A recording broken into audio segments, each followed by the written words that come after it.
Good morning, all my peaceful spiritual warriors out there hanging in with me. Oh, I hope this autocratic attempt is over soon. But anyway, this is our daily reading for Thursday. Oops, April 3rd. Okay, I'm using the Light Seers Tarot. First card for the morning, we have Judgment. So, let's keep going. Well, honoring our inner calling. Did it come through in dream time? Did when you first woke up in the morning, did you feel like a new self, like your inner calling is coming straight out of your heart? Look at that. I love the artwork there. The Judgment card so it can be a rebirth. It can be, something coming together in a way that you feel very absolved of the situation. And then you just really, really trust yourself. Now, I didn't allow for reversals with this deck so that you can see the artwork. But if this had been, or if you have any trouble with this card, it's usually about doubting yourself. And sometimes it can be about, just going through a really challenging time. And the main message with this, with the Judgment card, has to do with being very careful not to judge yourself for whatever you're going through. There's never any reason for that. You're not a dirty politician. Okay, so Eight of Pentacles and in the Knight of Swords. Ooh, okay. So with the Eight of Pentacles for the theme for the day, it's worky. I especially love the artwork here because she's at this table, and talk about like honoring your craft. And we have like all the phases of the moon up here, all the cycles that we go through, right? I mean, every month we go through every single one of these phases. So, yeah, like new crescent, and then all the way over to all the gibbous, the waning gibbous, and then the full moon, or after the full moon, then it's more the waning gibbous, I think. Yeah, because after the full, wax on, wax off, right? Everything up to the full moon is waxing, and then everything after the full moon is waning. So yeah, with the sun in Virgo, it's easy to tap into thinking about work, thinking about health, thinking about fine-tuning. Our Eight of Pentacles card is all about learning new ways to be even more engaged in what you do. And I love the colors. I love this creative yellow and orange, and the joy of doing what you love. And it might be writing, might be examining things and then writing about them. But just tune into. So I'll speak to Virgo now, and I think everybody could relate to the place where we're a little more discriminating. We're very practical. We're learning things, and we're sometimes bringing a lot of disparate parts all together and coming away with what really matters. So, and the only way we can mess this card up is to just be really sloppy at work and not care, pretty much, or not care about your health and just, be in a place of maybe feeling very, I wouldn't say, maybe. If you're cluttered inside, your outer world is probably going to relate to that, right? So when we have the Eight of Pentacles reversed, we do have to be careful with, on one level, we want to be organized, right? But if we don't have that organization on the inner levels, then everything else seems to just be overwhelming, right? So when I see this card coming through in a reversed position, I tend to think of, well, are we just not able to focus in? And if not, why? Like, why are we not able to focus?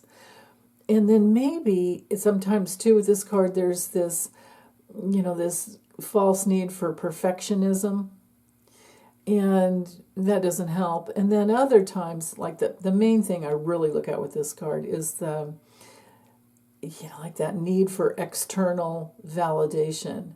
And that does kind of go with the Judgment card, but maybe you've come full circle and that's not happening anymore. No more judging yourself. You don't need to be perfect, and you know that because that's true. And then you're free, and you're honoring your inner calling, which is just to lead you wherever you need to be in any given moment, also focused on the big picture. But if we can let go of external validation, we can move forward really, really fast. And it looks like maybe the afternoon and evening is about that. Be careful driving, though, and especially if you ride a bike of any kind. Okay, so here's the astrology for the day. I have the chart set for 5 a.m. as usual.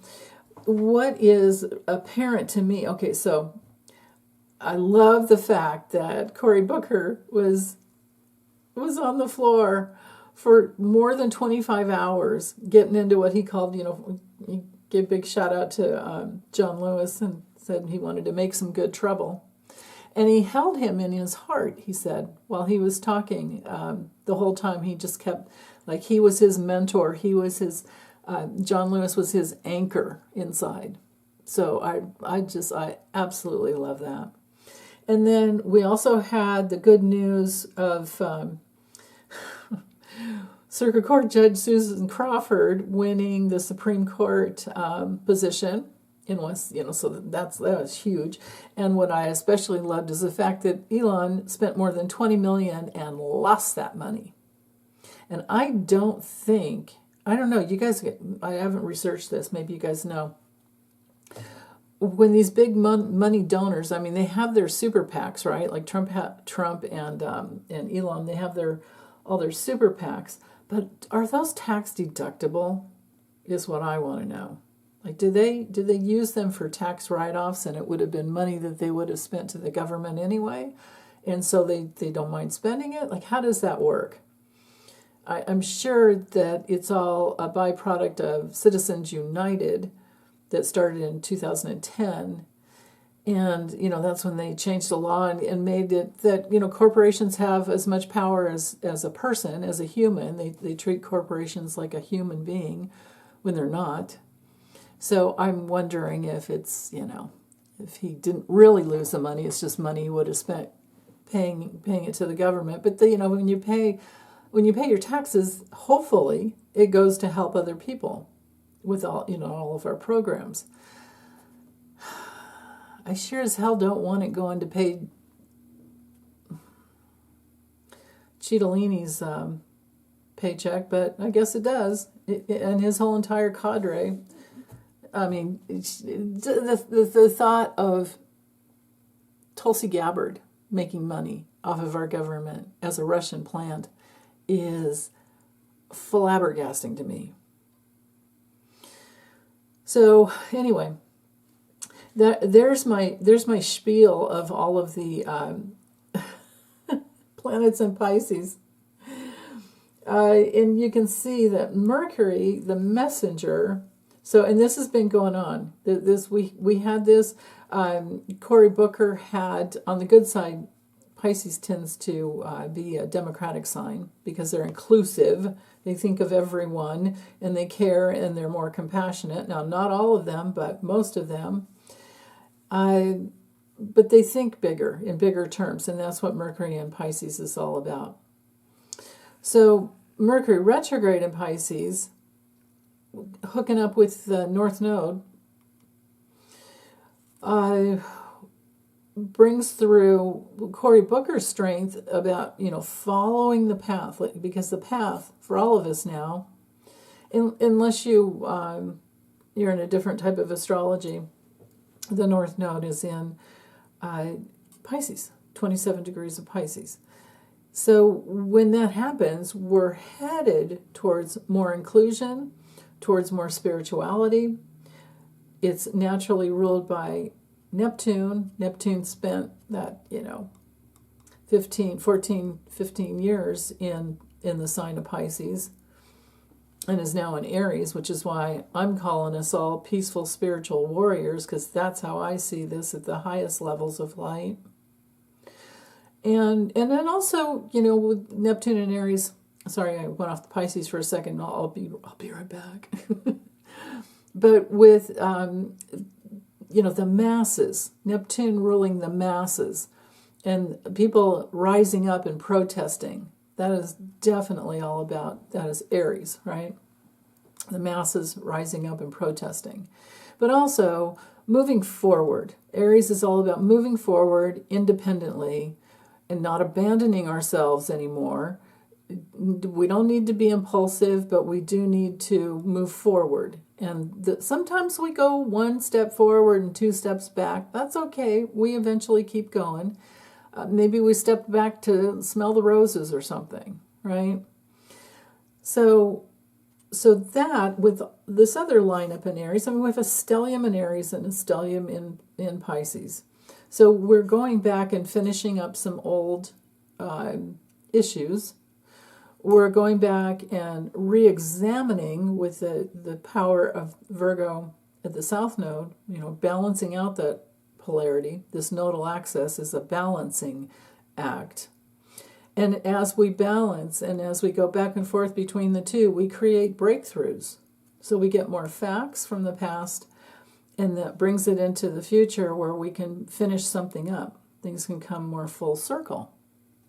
So Venus here on the other side of the North Node, so we've got Mercury the messenger and the voter and the information specialist who links people together, who tracks patterns and translates information, just the facts, and then women and people who want to be in unity with the truth and with everything that's all inclusive, that is connected to our compassionate, sensitive side, often mystical side. We have, Venus there. This is people caring for each other, personal love, and the value. For Venus is all about values and making comparison values, and in Pisces, of course, it has to do with the ability to include and think of a lot of different parts, right? Oh yeah, and I forgot, I was going to give you some dates. So with Venus is retrograde. She started retrograde March 1st at 10 degrees 50 minutes. So she'll make it back. Oh, I'm sorry. Hold on. She'll station direct 6:02 p.m. April 12th. Okay, and by that point she'll be at 24 degrees 37 minutes. So she'll be really, really tight with Saturn. She already is. 2 degrees is pretty tight, but she's going to be within minutes. And with Saturn, we're talking our money, we're talking the government. With Venus, we're talking our money and relationships. With Saturn, we're talking form and structure, and the government and banks, and so with this connection, we're going to value our resources more. We're going to be mastering our spiritual path. We're going to be, most likely, I would think, just forging forward on your spiritual path that you've been on for years, because Saturn's been in Pisces for, oh my goodness, when did it even begin? I can't remember. It was about a year ago. Saturn won't make it into Aries until 2025, May of 2025. So yeah. So we're still partying down with that. And we've had this whole, Saturn square Jupiter as well. But it's that's off for now, but it will come back in this summer. We'll have that again in June. So so Saturn and Jupiter are the builders of the zodiac. Like I always say, Jupiter expands and then Saturn tests things out and works. They go back and forth, expanding and then bringing things together. But in a mutable sign like Pisces, there's more to include. It's just not so rigid at all. So Saturn being the planet of mastery, being the planet of maturity, there are more and more people who are tasked with maturing spiritually. And I would think with Venus there, more and more women will be doing that as well and setting really strong, healthy boundaries. That's another aspect of Saturn in Pisces. No more victimization, no more pushing us around. We're not going to be all over the place. We're going to take self-responsibility for our path and our life, the way we go. It's up to us. So with all of these, oh my goodness, the number of squares over here. So these two, I'll leave that out for today because I've talked about that. But my goodness. So it's the moon. They're all hitting up the moon today. So let's talk about that. Let's dive into so I was talking yesterday about the moon hooking up with Jupiter. And I didn't know that, because you guys, I do these readings because I only have Mondays and Wednesdays that I can do these readings for the whole week. So, for instance, today's Wednesday, and I'm doing Thursdays and Fridays, Saturdays. Maybe Saturday I'll do Sundays, but I might also do Sundays as well. So I can't tell you exactly what's going to happen. And the deal with Cory Booker, I had no idea he was going to do that. Get up on the floor and try to beat a record. Some dude named Thurs, I don't know, who cares? Anyway, the moon over here in Gemini really supported him because it was headed towards Jupiter. And Jupiter brings in expansion and healing. And he dropped tons of healing words, which is what Gemini is all about. And he was also getting out of duality, which is what Pisces is all about. So everything that he spoke of was about being being other than being in duality and helping people open their minds, which is Mercury and Pisces. So all of these squares were building to the moon. They were all building yesterday. And we had, Ceres square Jupiter. That's been there. So again, healing words, thinking bigger, not separating from other people and all the things that we love, and nurturing, all the things that we love and all the people that we love. But most of all, protection. Ceres is all about protection.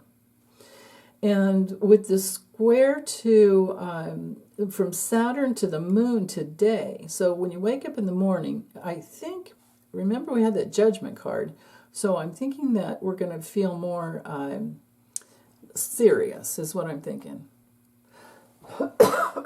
Excuse me. Saturn tends to bring in the serious side of life. We might have some wild dreams and seriously stop and consider them. And then sometimes they're just nightmares, and we have to be careful about what we watch before we go to sleep. Watching like any kind of violence or anything that's not happy before you go to sleep is a setup for nightmares, because your brain has to clear out. It has to reorganize itself for the next day, and the way it does that a lot of times is by clearing in dream time. So there's that. This morning, now, I'm sorry, I think I neglected to say the last couple of days, the body parts associated with Gemini. When the moon, because the moon's the body, soul, and how we're feeling, and in Gemini, and as the moon goes through all 12 signs, we're going to have more focus on on the body part. So with Gemini, it's our lungs, it's our arms and our shoulders and our hands. So basically anything below the neck, which is, ruled by Taurus there. So now tomorrow the moon will be in Cancer, and then we're talking the tummy and breasts and all of that, chest, breast, tummy. But for the rest of today, I would say, because the moon's at 23 degrees, we are deepening and our understanding as to what people are saying. More and more people are waking up to their values with Uranus in Taurus, and we're thinking now, because Mercury rules Gemini and Virgo, we're also thinking more about how we work effectively. Mercury, the thinker, the communicator, all of that is in the expansive sign of Pisces, and the very adaptable, mutable sign of Pisces. When I say mutable, I mean assimilating. I mean adaptability. I'm speaking to being flexible and resourceful and versatile would be another good word, I suppose. So anyway, there's that. There's a lot of that. But I'm grateful for all the Aries energy, because it's getting us focused somewhere else instead of just being because with Pisces, it can be, when you have this much energy, this many planets in Pisces, it's especially two of the personal planets, Mercury and Venus plus the North Node. It's been, and Ceres is a very personal planet as well. But the deal is, with all that Pisces energy, it can just be, if there's too much, because, all of these conjunctions increase each other's power. And so it could, for a lot of people, they could just want to watch movies all day, or just be in bliss all day and have forcing currents around, okay, now how do I find some pleasure? Or they can feel victimized. And goodness, I mean, we've also, the Saturn conjunct Venus, it has been partly the government's abuse in rounding up people. With Pisces, this is definitely, border issues and immigration issues, and the atrocities to pick up people off the street and send them to El Salvador with no due process. That's an abuse of the government. So there's that. With Neptune sextiling Pluto, and this is going to last for a long time, we have the opportunity to come into our power, but we're also, it's also an opportunity for people who have been in a cult in the past to dissolve that attachment. Neptune dissolves sometimes, dissolves that attachment that's been very powerful. And there's a lot of people in humanity who've been stuck there for a long time. I'm just affirming prayers that they will wake up and get out of that. Because with Pluto, the power of Pluto can be, in Aquarius, can be all these people coming together and networking.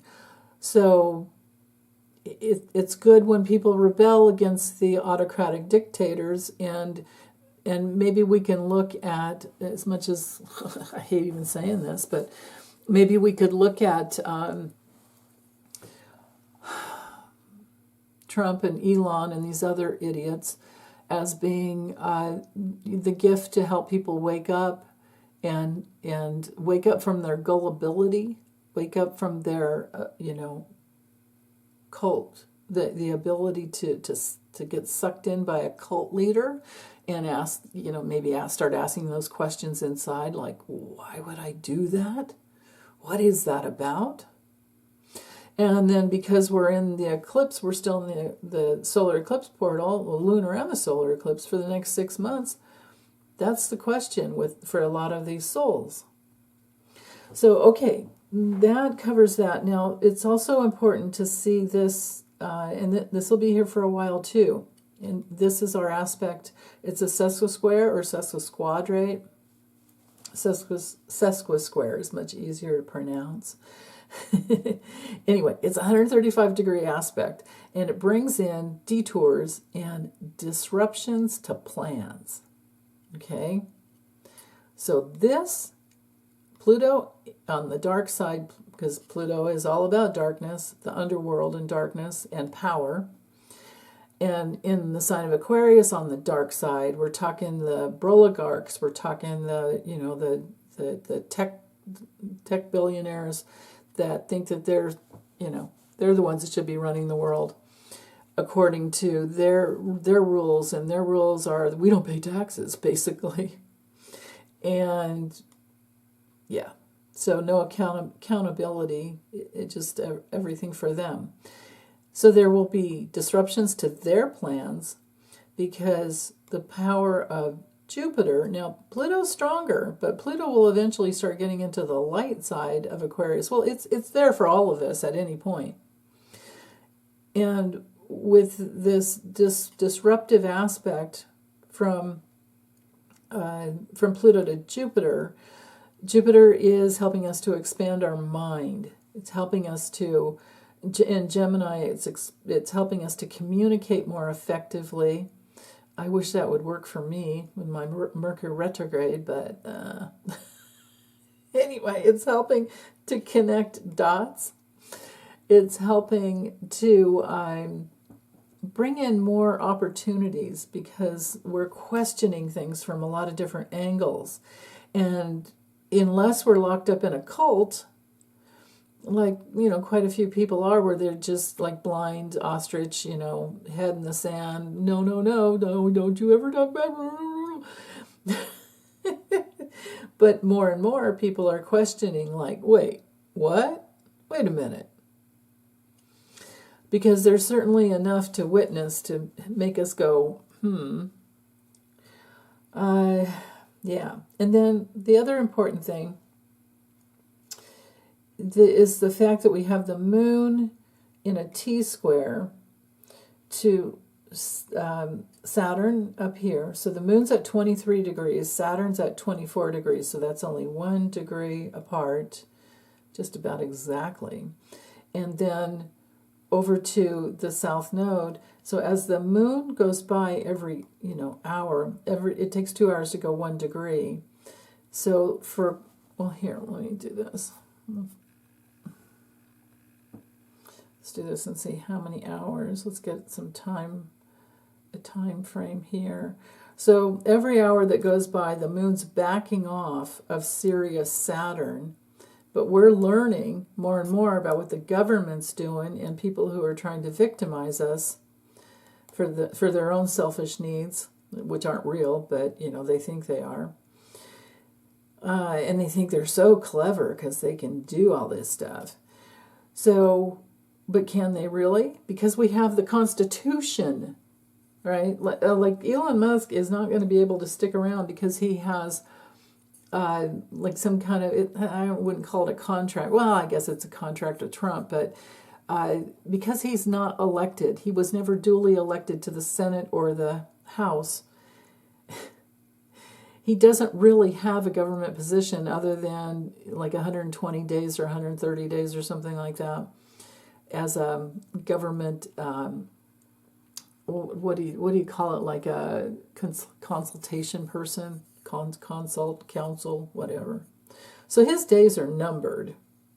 And meanwhile, he has made a mess. And here we are with those disruptions to plans that more and more people will be learning, because Jupiter is also about education from the higher perspective. And as the moon goes by every hour of today, so here we are at 8 a.m. Pacific, and by 27:12, yeah, that's close enough. By 11 a.m. Pacific, we have this T-square exact. So the mood of the people is going to be not only, that wanting protection because of Mars and look at all of those trines going up to the Pisces energy up there. All of this is huge. People are wanting to move forward in a way that they know that they are safe, and they're willing to fight. Mars is they will fight for safety and security. And there's a political side to Cancer because it's, our homeland. So with the moon hooked up now with the south node of the past, I can just about predict for sure, I just about bet some money, that we're going to have major news dumps this day, especially in the morning. And people will be very curious and want to know more. So I think that's it. Let me check. Oh no, actually that's good enough. Yeah, because all the other ones are longer term, and I'll talk about. I've covered a lot of them in the prior days. Well, I do want to notice this right here. These two sextiles where Mars is in between at the point of the south node. So again, there's more oomph there. Besides all of this, like if you look at these four trines and then the one sextile, this is like a whammy of energy, of aspect of the architect, and it goes back to the past and the facts and what matters and health. So I think this is helpful for Social Security and Medicare, and I don't know about Medicaid, but major problems for Trump even trying to mess. And Elon Musk that thinks thinks Social Security is a Ponzi scheme. He's an idiot. What an idiot. A Ponzi scheme? No, it's an insurance plan that we paid into with every hour that we worked for someone else. Or worked for yourself and paid into the account. Made yourself as an employee. I wish I would have done that. I didn't. Anyway, so from Mars to Uranus over here, look how that's just really exact. Mars is almost within 20 minutes of being, really exact. 18 minutes, somewhere in there. So sextiles are always about opportunities, but you got to work it. Okay? So work in this one is about moving forward with your psychic intuitive abilities, and you're wanting more enlightenment and you're wanting more freedom, and it's all about, with Taurus and Cancer, it's all about self-preservation with Taurus and security with Cancer. You can't create more security. You can't have that foundation that you can freely create unless you have a stable foundation or a stable place for your body. You need a roof over your head, right? So, okay, I think I am done for today, and I'll be back for tomorrow's. Okay, bye, you guys.